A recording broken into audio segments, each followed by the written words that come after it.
BJP మీద నూకేసి చేతులు దులుపుకుందామని Congress party చూస్తుంది. మాకు సంబంధం లేదు, ఇది రాష్ట్రానికి సంబంధించిన బిల్లని చేతులు దులుపుకుందామని బీజేపీ చూస్తుంది. ఈ వేదిక నుండి స్పష్టంగా ఇవాళ నేను ఛాలెంజ్ చేసి రాష్ట్ర ప్రభుత్వాన్ని, గౌరవ ముఖ్యమంత్రి రేవంత్ రెడ్డి గారిని అడుగుతా ఉన్నాను.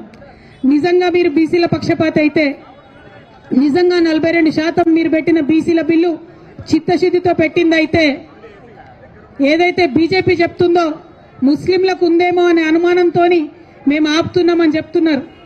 ఇవాళ కాంగ్రెస్ పార్టీ మీరు స్పష్టత ఇవ్వండి. మీరు ఇవాళ ప్రెస్ మీట్ పెట్టండి.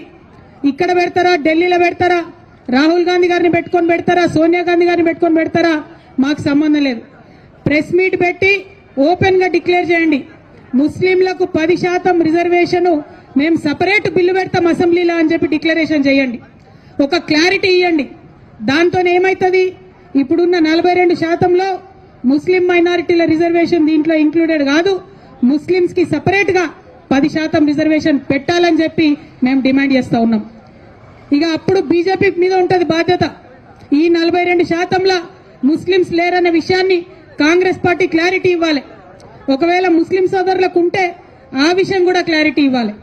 కానీ మీరు ఏ విషయం చెప్పకుండా మేము బిల్లు పాస్ చేసినాం, బీజేపీ వాళ్ళు సంతకాలు పెడతలేరని మోసం చేయొద్దని చెప్పి మాత్రం కాంగ్రెస్ పార్టీని మేము డిమాండ్ చేస్తా ఉన్నాం.